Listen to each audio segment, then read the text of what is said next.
Olu lusasazo ngqo lweendaba lusiza kwikomkhulu le-SABC e-Auckland Park eRhawutini naze ziphambili ngale mini nje. Imoto isuka phezulu ithe yeqa ibreak yanomsindo ngathi uzama umisa emva lokho imoto yasuka yandiza yajomba la yazongena esenzukuhle. Kusweleke abantwana abahlanu emva kokuba iteksi indlandlatheke yayokuntlitheka ecrash eMbali eMgungundlovu. Failing to afford a man the right to assume the surname of the woman after marriage. Amadoda ngoku aza kuba nako ukuthatha iifani zamakhosikazi xa efuna emva kokuba inkundla yomgaqo-siseko igwebe ngelithi unocalulo ngokwesini umthetho section 261A ukuya ku1C.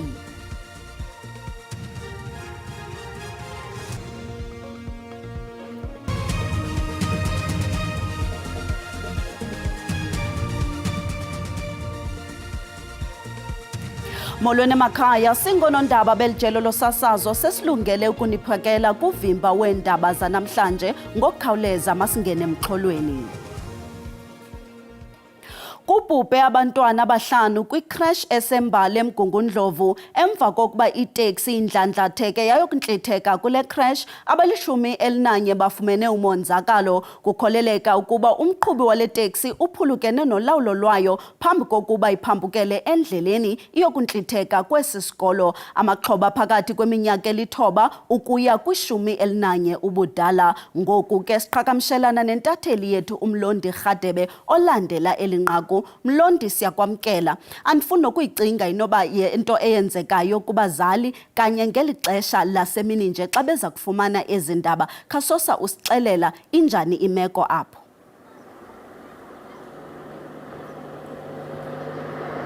Elisa, sibingelele nomlaleli ekhaya. Isimo lapha endaweni yaseMbali e-unit 18 la kwenzeke khona lenhlekelele. Abazali basashaqekile namanje ukuthi kwenzeke kanjani lokho, kanti nje ngizozama ukuthi ngizama ukuhlubela umlaleli esekhaya ukuthi itekisi ibiyehla ngalomgwaqo isuka kwenye indawo ebizwa ngokuthi kuse-Azaliya khona lapha eMgungundlovu, ithwele abafundi abaya ezikolweni ezikhona lapha elokishini laseMbali kuyizibukezulu, Imehlo kaZulu, iHenryville kanye nezinye ezingomakhelwane. Kuthiwa labafundi bebekade behamba ngale tekisi beye esikoleni ekseni ngezikhathi zasekuseni, nekuyilapho kwenzeke khona lenkinga yokuthi izingane lezi zesikole zithi zisendleleni lapha itekisi yangena khona lapha esikoleni noma ekuyinkulisa khona yashayeka khona lapha enkulisa esenzo kuhle preschool la kuthe kwenzeka khona lo monakalo. Ngenhlanhla bekungekho umfundi obekhona wakhona esenzo kuhle, kodwa ke laba abanye abafundi abebeqhamuka ezikoleni lezi zahlukene bethwele le tekisi, ababini baphangelele khona lapha endaweni yesigameko, kwase kuthi abathathu baphangelele endaweni yesigameko, kwase kuthi ababini bashonela khona esibhedlela. Kanti ushayeli waleli tekisi kuthiwa yena uthathwe amaphoyisa naye ayomgcina, nesingazi ke kwamanje ukuthi bamse esibhedlela noma bamse epolice station ngoba kusanezinkulumo zokuthi naye kungenzeka ukuthi aboshwe. Kwazise njengoba kuthiwa ngesikhathi kwenzeka lengozi ushiye imoto ihamba inabafundi phakathi, yena wagxoma wasala eceleni, nokwethe kamuva kwase kwenzeka ingozi. Kanti ke omakhelwane bebeseduzane abazibonele baqinisekisile lokho ukuthi kwenzeke kanjalo, futhi basho nokuthi bawuzwile umsindo nokuyiwona owenze ukuthi baphume ezindlini bazobheka ukuthi kwenzakalani, nabebe sebethola ukuthi ke itekisi singene esikoleni kwase kulimala abafundi. Kanti njengamanje umnyango wezokuthutha esifundazweni saKwaZulu-Natal kanye namaphoyisa benza uphenyo kakhulukazi ngodaba ukuthi lengozi ngabe yenzeke kanjani nokuthi ngabe ngumbani umnikazi wetekisi bahlangene nayo ke iSantaco ukuze bakwazi ukuthi bathole umnyombo umsuka wale ndaba yaleli tekisi ukuthi ngabe belikumele yini, belikufanele yini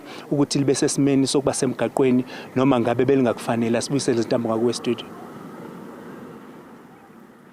Sibambe ngazo zibini.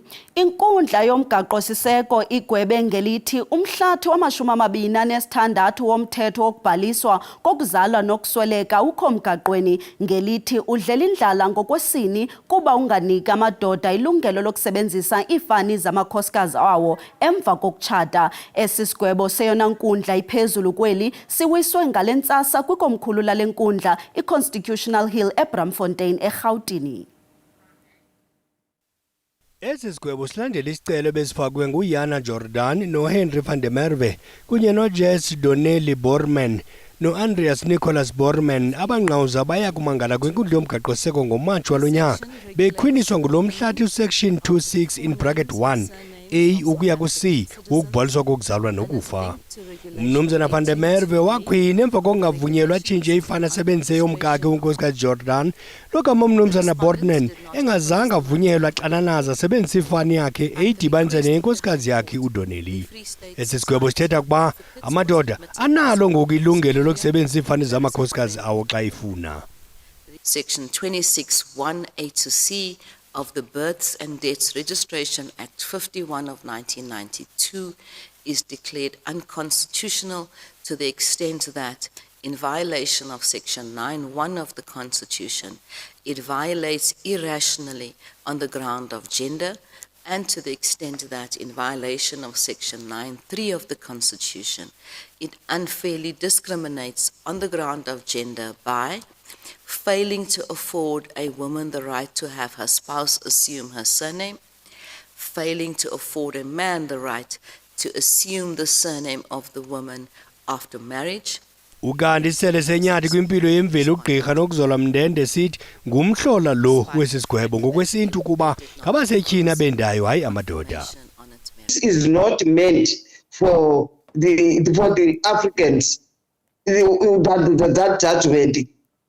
Because in the first place, we are the people who are not individualistic. And I don't think our people were consulted in this thing because we are creating men who are irresponsible, who are creating men who are psychologically sick. That is why gender-based violence is escalating. Just imagine uSmayeni wendoda ozawusebenzisa isename yakwaMndende kube ethathe unokuzola Mndende. That is a sign of an irresponsible man. Iparlamente inikwe inyanga ezingama-24 ukuba ilungise elikhwiniba kulo mthetho ukuze uhambisane nomgaqo seko. Ingxelo nguSiyavuya Sineke eRhawutini.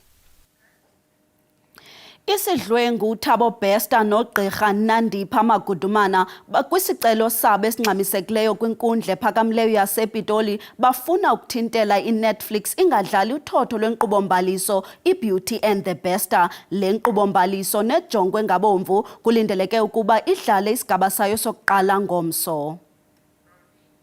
Kwimpepha zenkundla uBester ubanga ngelithi le nkqubo-mbaliso iqulethe inkcukacha ezisenyeliso kwaye iNetflix ixopaxope amalungelo akhe ngenjongo zokuzenzela inzuzo. uBester ufuna le nkundla ithintele iNetflix ingayisasazi kwaye ithengise nanini na le nkqubo-mbaliso ngaphandle kwemvume yakhe. Gqwetha likaThabo Bester lixambula ngelithi kule nkqubo-mbaliso Thabo Bester ufunyaniswa enetyala. It then creates a certain element in this documentary to say it seems like Mr. Thabo Bester, who is fully a center of this documentary, is already found guilty in a documentary.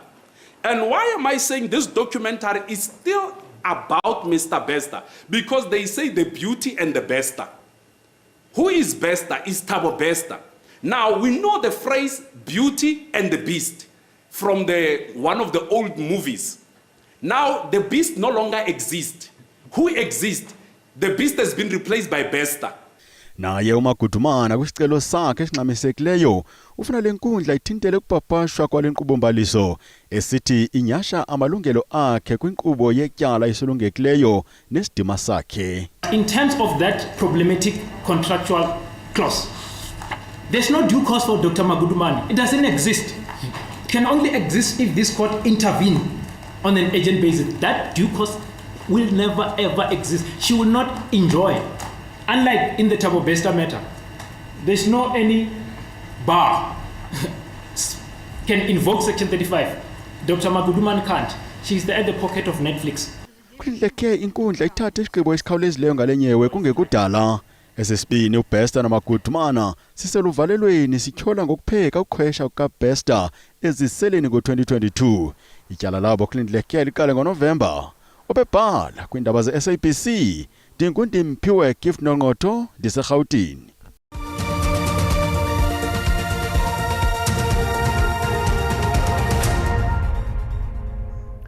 Sinamkele kwakhona kwindaba zelijelo. Uyakwazi ukubukela kwakhona ezindaba zelijelo le-YouTube uthi SABC indaba zesiXhosa ukanti xa ubukele sicela ucofe ulike ze ukuba ukamcofi usubscribe sibongoza wenze njalo kwinqaku lokuqala sithe. Kubhubhe abantwana abahlanu kwicrash esembali eMgungundlovu emva kokuba iteksi indlandlatheke yayokuntlitheka kule crash abali-11 bafumene umonzakalo. Kukholeleka ukuba umqhubi wale teksi uphulukene nolawulo lwayo phambi kokuba iphambukele endleleni iyontlitheka kwesi sikolo. Amaxhoba aphakathi kweminyaka 9 ukuya kwi-11 ubudala. Lihlehliselwe umhla we-17 kule nyanga izayo ityala lwayelipolisa otyholwa ngokubulalwa isithandwa sakhe esasingugxa wakhe uChesney Kepler eEldorado Park kumazantsi eRhawuti. uMandla Buthelezi uvele kwinkundla kamantyi yaseProti eSoweto ngolwesibini weveke ephelileyo ekunye nomhlobo wakhe olipolisa uLwaylen Meyers ojongene netyala lokuzama ukubulala. Ukanti eli tyala liye ladluliselwa kwinkundla ephakamileyo yaseRhawutini. Intatheli yethu Calvin Dludla ungamehlo neendlebe zethu kweli tyala. Lihlehlele inyanga ezayo icala elibhekene noMandla Nkosi Gladman Buthelezi nokuyicala eseliqulwa la enkantolo ephakeme yaseGoli. Kodwa kwenzeke namhlanje ke kube nemibiko yokuthi ke usephinde waboshwa uMandla Buthelezi ngenxa yokuthi ke akayilandeli ke imithetho yebail. Ngamanje ngizokhuluma ke nezihlobo kanye nomndeni kaChesney okuyena ke ongasekho okusolakala noma okukholakala ukuthi wabulawa uyena uMandla Buthelezi. Singaphandle kwenkantolo ke ephakeme yala eGoli ngizothula uElsie okuyena ozosichazela ukuthi ke bazizwa kanjani ngalokhu. Thank you very much for your time. You can tell us reaction on the arrest of Mandla Buthelezi. Like I said, we are very happy today. We didn't expect it, but our prayers didn't go in vain. You know, they postponed the matter till 17 October. We all came as numbers out, as a community, as a family to support Chesney. When we came out, we just saw her arresting. And when we came out, we were just like jambulaying. We were happy, we were screaming, we were singing. Because we know the God that we serve, He's answering on our behalf. He is our justice. He's the author and the finisher of our souls and our minds. And today we want to say thank you. Thank you. Thank you very much. Loke beku Elsie oyisihlobo sika Chesney Kepler okukholakala ukuthi ke wabulawa uMandla Buthelezi. Kanti manje ngizothula ke uTrevor okuyena ubaba kaChesney Kepler naye uzosichazela ngokwenzekile namhlanje enkantolo ikakhulukazi ngesigameko noma ngembiko yokuthi ke engathi usephinde waboshwa uMandla Buthelezi. Thank you very much Trevor for your time. Your reaction on what transpired in court today? Well, we don't know, like I said, we don't know the whole circumstances, why he was rearrested, but we're just happy as a family and as our community that he's been arrested and he's where he belongs, in jail.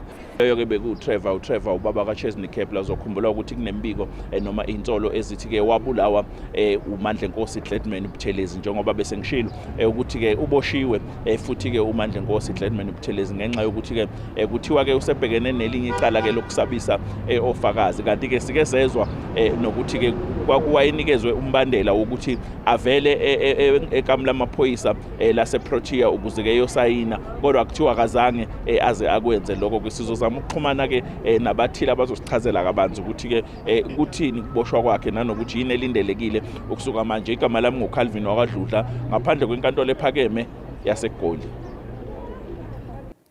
Abahlali base-Coronationville nase-Westbury eRhawutini bangene kuqhankqalazo kususela izolo bevala indlela ngamatayara avuthayo kwisiphambuko esidibanisa iCoronationville neWestbury. Aba bahlali bakhalazela ukungabi namanzi susela kwinyanga ephelileyo kwaye bathi abazukuphumla de izikhalazo zabo zithathelwe ingqalelo. Aba bahlali bavale indlela kwisiphambuka sase-Coronationville nase-Westbury bathi abasakwazi ukuziphilisa kakuhle nanjengoko kuqenqeleke iveki bengenamanzi kwaye bathi bafuna ukuthetha namagosa enkampani enkinkisha amanzi kwisixeko saseRhawutini iJoburg Water kwanomphathiswa ukuvakalisa izikhalazo zabo. Abahlali base-Coronationville bakwatyhola ngelithi amapolisa adubule abantwana nabantu abadala bebengeyonxalenye yoluqhankqalazo ukanti nesikolo samabanga phantsi Westbury Primary sisavaliwe ngenxa yoluqhankqalazo. Kungoku nje kutyalwe amapolisa liqela ukuzisa ucwangco nozinzo kule ngingqi ukanti umkomishinala wamapolisa eGauteng uNjengele Tommy Mthombeni kulindeleke ukuba adibane nabahlali ukuva izikhalazo zabo.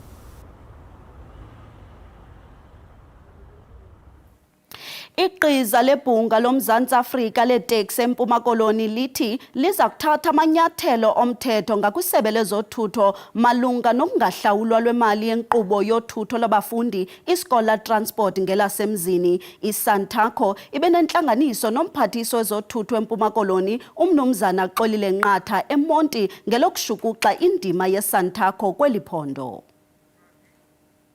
Eliqela lisebenzayo lalityunjwe ziinkokheli zeSANTACO zikazwelonke emva kokubhangiswa kweqela leenkokheli zephondo ngumphathiswa wezothutho uXolile Nqatha kunyaka ophelileyo. Lityhola ngokuba umphathiswa uNqatha uyazifaka kwiinkqubo zecandelo loonoteksi ukuzifaka ukukhokelele ekuvalweni umlomo kwanokungananzwa kweSANTACO yephondo lokama amanye amaqela eeteksi enanziwe. This caused I think a damage because if you can go to our regions now, our regions are divided because there are some opportunistic elements that took place in our regions because others, they decided to align themselves with the other sides because remember, in the province, there are some people who call themselves Eastern Cape Taxi Council, as we are calling ourselves SANTACO. So that caused just a huge damage in the regions. Eliqela lisebenzayo lithi ukungahlawuleki kwabaqhubi bezithuthi ezithutha abantwana besikolo kube nefuthe elibi kubaqhubi nakubanini bezithuthi, nto leyo ekhokelele eliqela ukuba lisungule umcelimngeni ezinkundleni. Asikwazi ke ngoku into yoba singateketisana babe abanye abantu bethathelwe imoto sithule sithi masilinde into yoba ngaba inoba sizawuphinde sifumanane ngoba ixesha elininzi sihleli kule nto mane sixoxa izinto zawugqiba ezo nto sizixoxileyo zingakwazi ukwenzeka kuba zonke izigqibo esizithathayo siye sicinga into yoba ziyabhayinda but sifumanisa into yoba ngosesihamba into yoba no azithathwa serious leli sebe lezothutho. Umphathiswa uNqatha akafumenekanga ze aphawule ngoku kodwa iofisi yakhe iqinisekisile ukudibana kwakhe kwakunye neqela elisebenzayo leSANTACO kwaye ikwaqinisekise ukuba umphathiswa usanxulumana neenkokheli zeSANTACO zikazwelonke uqinisekisa ukuba semthethweni kweli qela lisebenzayo. Ndingusidima Mveku kwiindaba ze-SABC ndiseMonti. Iphiko lolutsha lwe-ANC lithi urhulumente wembumba wajikelele wenza kube nzima ukusa imiba yolutsha kwisicwangciso sikarhulumente. Oku kuvakele ngexa eliphiko libambe umhlanganiso wesibini webhunga lajikelele eMntla Mpuma. Ngubani na ungazaziyo ingxubakaxanka ezixananazele ulutsha lweli? Ingilowo nalowo usathe nkamalala ngumyinge ka-46% weqondo lentswela-ngqesho, ukuqhokreka komgangatho wemfundo nokusilela kwenkxaso-mali kumashishini nophuhliso lwezakhono. Kambe ke abathunywa abangama-4,500 bahlanganisene apha ukungqubanisa intloko ngokuphathelene nenkqubela phambili. The Youth League is now intervening with these social and economic policy propositions that let's review our macro and microeconomic policy in order that our industrial policy is an overarching policy that subordinates the two and ensures that there is access to capital, access to land, access to productive forces in a very equitable way, such that these young people who are talented South Africans can be able to participate meaningfully in the economy. Nanjengoko urhulumente ubambiswano ekhokhela isizwe, iphiko lolutsha le-ANC lenza unako-nako ukuhlahla indlela nokuthabatha amanyathelo kwimo engaqhelekanga. The government, as led by President Ramaphosa, they are making strides to ensure that we open up opportunities for young people and all people of South Africa. We believe that the convening of this second NGC of the ANC Youth League provides an opportunity for us to collectively reflect and respond to the socio-economic and organizational challenges that confront us. Ukanti ke iphiko lolutsha le-ANC livakalisa ngelithi lisekwixesha leentshukumo zokuxhamla inkululeko yezoqoqosho lisoleka ngokuba phantsi phezulu nokuphembelela imigaqo-nkqubo yezoqoqosho ngokubanzi ukuphumelela oko.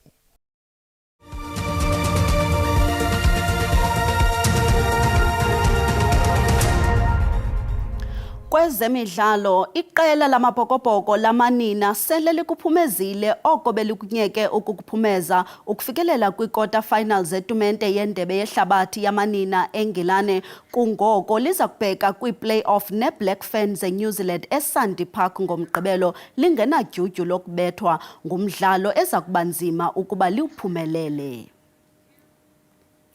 Okokugqibela, umboniso wesithandathu weNampo Cape Bredasdorp kummandla wase-Overberg uqhutywa yiGrain SA kwaye ugxininisa indlela ubuchwephesha obukrelekrele nokuvelisa izinto ezintsha obunokuguqula ngayo ezolimo. Kulo mboniso kuboniswa imfuyo kunye nemidlalo ejolise ekuphuhliseni ulwazi lwezolimo. Lo msitho ukwanika amafama asakhulayo amathuba okufunda indlela ezintsha zokwabelana ngolwazi nokubonisa ngekamva lezolimo elizinzileyo. Lo mboniso udibanisa amafama nabo bonke abanomdla kwezolimo eMzantsi Afrika. Umxholo walo nyaka ugxile kwikhonkco elithungelana indlela zakudala zokulima kunye nobuxhaka-xhaka bale mihla.